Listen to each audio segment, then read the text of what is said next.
গল্পের শুরুতে আমাদের পরিচয় হয় শাইনি নামে এক বিবাহিত মহিলার সঙ্গে। তার স্বামী রেজি অন্য শহরে কাজ করেন। শাইনি তখন তার প্রেমিক কিরণের সঙ্গে ফোনে কথা বলছিল। কিরণ কলেজে তার জুনিয়র ছিল, আর এখন তাদের মধ্যে প্রেমের সম্পর্ক চলছে। সময় পেলেই শাইনি কিরণকে রাতে তার বাড়িতে আসতে বলে। কারণটা সহজেই বোঝা যায়। সেদিন কিরণ শাইনিকে রাতে দেখা করার জন্য অনুরোধ করে, কিন্তু শাইনি না বলে দেয়, কারণ তার তখন ঋতুস্রাব চলছিল। কিরণ মজা করে বলে, এতদিন অপেক্ষা করার পর যদি আমরা দেখা করি তাহলে পরের দিন থানায় ধর্ষণের মামলা হবে। শাইনি হেসে বলে, তাহলে আমাকে সাবধানে থাকতে হবে। তারপর তারা অনেকক্ষণ রোম্যান্টিকভাবে কথা বলতে থাকে। শাইনির পরিবারে আছে তার শাশুড়ি, শ্বশুর আর তার ছোট ছেলে। তখন কোভিড-19-এর সময় চারদিকে লকডাউন চলছে। শাইনির শাশুড়ি বার্ধক্য আর অসুস্থতার কারণে বিছানায় পড়ে আছেন। সকাল থেকে রাত পর্যন্ত তার দেখাশোনার জন্য রীতা নামে এক কেয়ারটেকার রাখা হয়েছে। শাশুড়ি কথা বলতে বা নড়াচড়া করতে পারেন না, সবকিছু তাকে বিছানাতেই করতে হয়। শ্বশুর কুট্টিচাঁদ তার স্ত্রীকে খুব ভালোবাসেন। তার এক চোখে সমস্যা আছে, তাই তিনি ঠিকমতো দেখতে পান না। তিনি কিছুটা বধিরও, তাই জোরে না বললে শুনতে পান না। সুযোগ পেলেই তিনি স্ত্রীর পাশে বসে গল্প করেন, যাতে তিনি ভালো অনুভব করেন। কিন্তু শাইনি শাশুড়ির সেবা করতে একদমই পছন্দ করত না। সেই কেয়ারটেকার রেখেছিল। সে বেশিরভাগ সময় কিরণের সঙ্গে কথা বলতো, কখনো ফোনে, কখনো ভিডিও কলে। বিয়ের প্রথম দিকে শাইনি শাশুড়ির যত্ন নিত। রেজি তাকে বিয়ে করেছিলেন এই আশায় যে শাইনি তার মায়ের দেখাশোনা করবে। কিন্তু কিছুদিন পর শাইনি এই দায়িত্ব পছন্দ করতে পারল না। বিয়ের আগে সে চাকরি করত, এখন তার স্বাধীনতা কমে গেছে, তাই সে আফসোস করে। এক রাতে রীতা এসে তার বেতন চায়। সে বলে, ম্যাডাম, কয়েকদিনের জন্য লকডাউন তুলে নেওয়া হয়েছে, আমি বাড়ি যেতে চাই। আবার কবে লকডাউন হবে জানি না, যদি এখন না যাই পরে হয়তো যেতে পারবো না। লকডাউন শেষ হলে আমি আবার ফিরে আসব। অনিচ্ছা সত্ত্বেও শাইনি তাকে বেতন দিয়ে বিদায় করে। তখন সে ভাবতে থাকে, রীতা চলে গেলে শাশুড়ির দেখাশোনা কে করবে? লকডাউনের কারণে নতুন কাউকে পাওয়াও কঠিন। পরের দিন থেকে শাইনি আর কুট্টিচাঁদ মিলে শাশুড়ির যত্ন নিতে শুরু করে। শাইনি অল্প সাহায্য করে আর কুট্টিচাঁদ ঘর পরিষ্কার করেন। শাশুড়ির ঘর থেকে দুর্গন্ধ আসত, তাই শাইনি ঠিকমতো রান্না বা খেতে পারত না। রান্না করতে করতে সে কিরণের সঙ্গে কথা বলতো এবং ভাবত কবে সেই ঝামেলা থেকে মুক্তি পাবে। শেষ পর্যন্ত শাইনি সিদ্ধান্ত নেয় সে তার ছেলেকে কিছুদিনের জন্য তার বাবা মায়ের বাড়িতে পাঠাবে। সে কিরণকে ফোন করে এই কথা জানায়। কিরণ খুব খুশি হয়। সে ভাবে বাড়িতে লোক কম থাকলে সে প্রায় প্রতি রাতেই আসতে পারবে। তারা সেদিন রাতেই দেখা করার পরিকল্পনা করে। শাইনি তার ছেলেকে নিয়ে বাবা মায়ের বাড়িতে যায়। এদিকে কিরণ তার বন্ধুদের সঙ্গে চা খাচ্ছিল। শাইনি পাশ দিয়ে যাওয়ার সময় কিরণের এক বন্ধু খারাপ মন্তব্য করে। সে বলে, এই শাইনি সাধারণ মেয়ে নয়, শুনেছি অনেকের সঙ্গে তার সম্পর্ক আছে। একদিন রাতে ম্যাথিউকে তার বাড়িতে যেতে দেখেছি। কিরণ এসব কথা শুনে রেগে যায়। সে শাইনির পক্ষে কথা বলে। বিষয়টি বড় ঝগড়ায় রূপ নিতে যাচ্ছিল। তখন কিরণের ঘনিষ্ঠ বন্ধু কেভিন তাকে একপাশে নিয়ে গিয়ে বলে, ওর কথা শুনো না, ও ইচ্ছা করে এসব বলছে। এতে বোঝা যায় কেভিন তাদের সম্পর্কের কথা জানে। সেই রাতে শাইনি কিরণকে ফোন করে বাড়িতে আসতে বলে। কিরণ কেভিনের গাইকে করে যায়। বাড়ির কাছে পৌঁছে সে কেভিনকে বাইরে অপেক্ষা করতে বলে এবং বলে কেউ এলে সে সংকেত দেবে। শাইনি পিছনের দরজা খোলা রেখেছিল। অনেক দিন পর তাদের দেখা হয়। তারা অনেক কথা বলে, তারপর ঘনিষ্ঠ হয়। কিছুক্ষণ পরে কিরণ হঠাৎ বলে, এত দুর্গন্ধ কেন? শাইনি বলে, কেয়ারটেকার বাড়ি চলে গেছে। লকডাউনের কারণে নতুন কাউকে পাচ্ছি না, তাই এখন আমাকেই শাশুড়ির দেখাশোনা করতে হচ্ছে। তারপর শাইনি বলে, কিরণ, আমি এই ঝামেলা থেকে মুক্তি চাই, তুমি কি আমাকে সাহায্য করবে? কিরণ অবাক হয়ে জিজ্ঞেস করে, তুমি কি বলতে চাইছো? শাইনি ধীরে ধীরে বলে, আমার শাশুড়ি অনেক কষ্ট পাচ্ছেন, এতে আমাদেরও কষ্ট হচ্ছে। যদি তিনি মারা যান তাহলে আমাদের দুজনের জন্যই ভালো হবে। তিনি মারা গেলে কয়েকদিনের মধ্যে শ্বশুরও শোকে মারা যাবেন, তখন আমরা প্রতিদিন দেখা করতে পারবো। এই কথা শুনে কিরণ ভয় পেয়ে যায়। সে হতবাক হয়ে যায়। শাইনি নিচু গলায় বলে, আমরা আজ রাতেই আমার শাশুড়িকে মেরে ফেলব। কিরণ প্রথমে রাজি হয় না, কিন্তু শাইনির চাপে ও তার কথায় প্রভাবিত হয়ে সে শেষ পর্যন্ত রাজি হয়ে যায়। মধ্যরাতে তারা দুজন চুপচাপ শাশুড়ির ঘরে যায়। শাইনি একটি কাপড় নিয়ে তার শাশুড়ির গলায় পেঁচিয়ে ধরে শ্বাসরোধ করতে থাকে। সে কিরণকে সাহায্য করতে বলে। ঠিক তখনই শাশুড়ি চোখ খুলে সবকিছু নিজের চোখে দেখে ফেলেন। কিন্তু তিনি চিৎকার করতে পারেন না। কিছুক্ষণ ছটফট করার পর অবশেষে বৃদ্ধা মারা যান। তার চোখ দিয়ে জল গড়িয়ে পড়ে, আর কিছুক্ষণের মধ্যেই তারা নিশ্চিত হয় যে তিনি আর বেঁচে নেই। এরপর শাইনি বাথরুমে গিয়ে আয়নার সামনে দাঁড়ায়। সে নিজের মুখের দিকে তাকিয়ে অঝরে কাঁদতে থাকে। তার মনে অপরাধ বোধ জাগে। সে বুঝতে পারে সে বড় ভুল করেছে।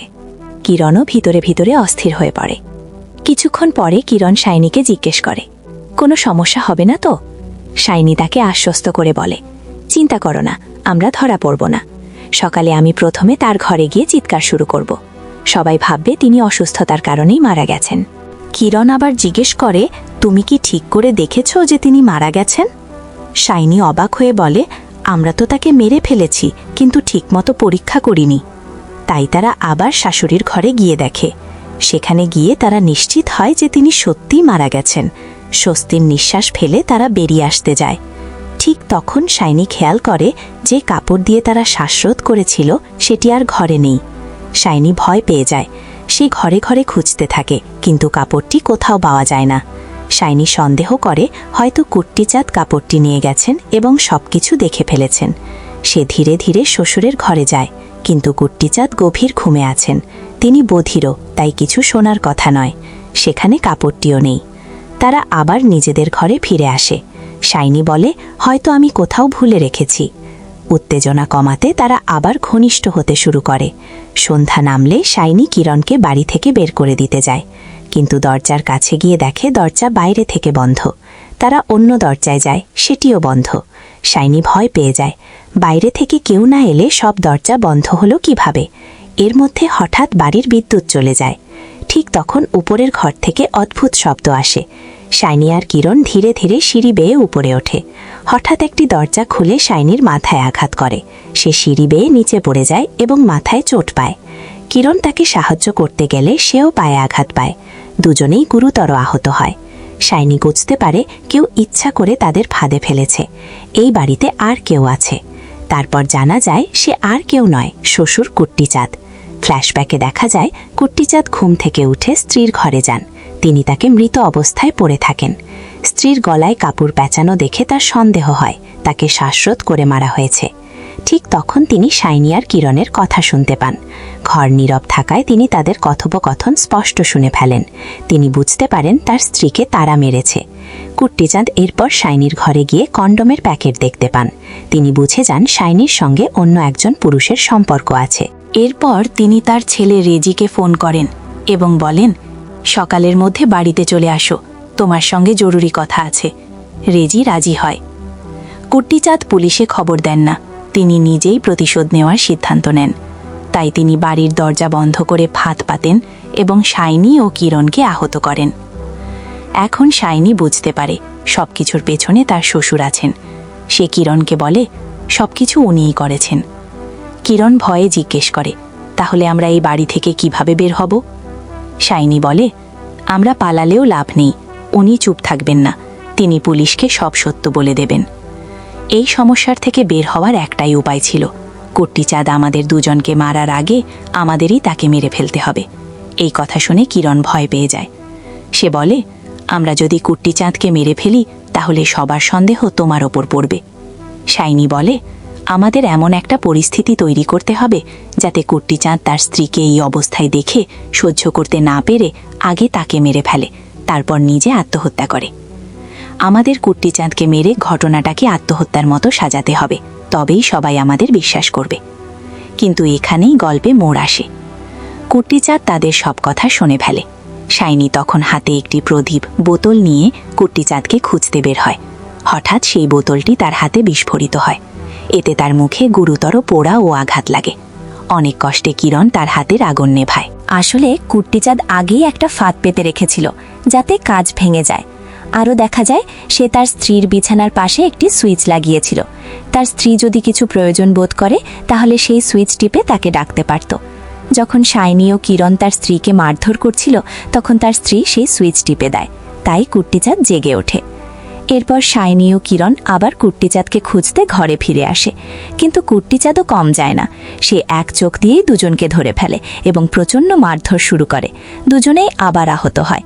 কিছুক্ষণ পর কিরণ পেছন থেকে কুট্টিচাঁদকে ধরে ফেলে, কিন্তু কুট্টিচাঁদ আবারও তাদের দুজনকে আঘাত করে। সে কিরণকে জোরে ধাক্কা দেয় এবং নারকেল কোড়ানোর যন্ত্র দিয়ে তার পায়ে আঘাত করে।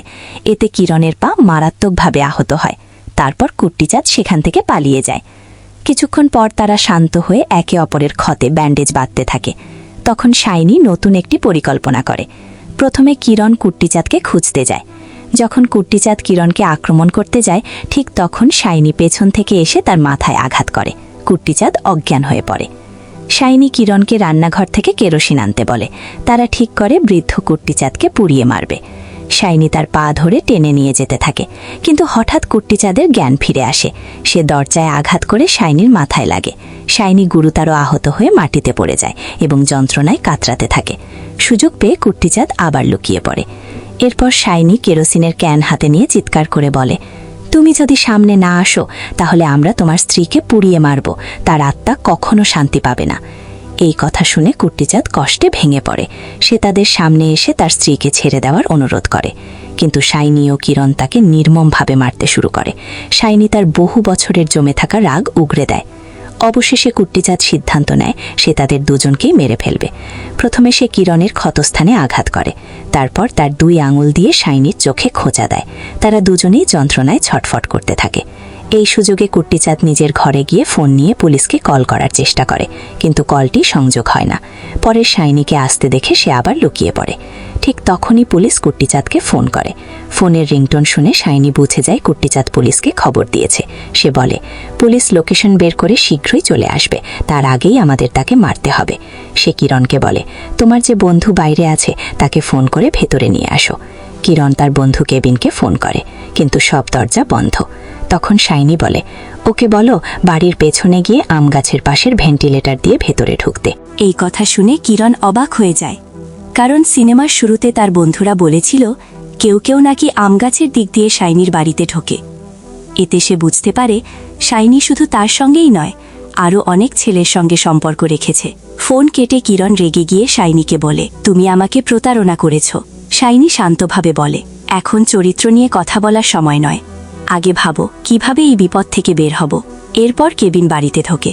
দুজনকে আহত অবস্থায় দেখে সে হতবাক হয়ে যায়। ঠিক তখন কুট্টিচাঁদ সামনে আসে। কেবিন ভাবে এই সব কিছুর জন্য কুট্টিচাঁদই দায়ী। সে ছুরি নিয়ে আক্রমণ করতে যায়, কিন্তু কুট্টিচাঁদ আগেই মেঝেতে তেল ঢেলে রেখেছিল। কেবিন পিছলে পড়ে যায় এবং তার পা ভেঙে যায়। তখন কুট্টিচাঁদ তার মাথায় জোরে আঘাত করে। কেবিন মারা যায়। এটা দেখে শাইনি ভয় পেয়ে যায়। সে নিজের ঘরে গিয়ে স্বামী রেজিকে ফোন করে বলে, মাঝরাতে এক অচেনা লোক আমাদের বাড়িতে ঢুকেছে। সে মা বাবাকে মেরে ফেলেছে। আমিও গুরুতর আহত। অনেক কষ্টে তোমাকে ফোন করছি, দয়া করে সকালেই চলে এসো। পুলিশকে খবর দিও। আসলে শাইনির পরিকল্পনা ছিল এই ঘটনার জন্য কিরণকে দায়ী করা, কিন্তু কিরণ তার কথা শুনে তাকে মারধর করে। সে বলে, আমি তোমাকে ভালোবাসি আর তুমি আমাকে ফাঁসাতে চাও।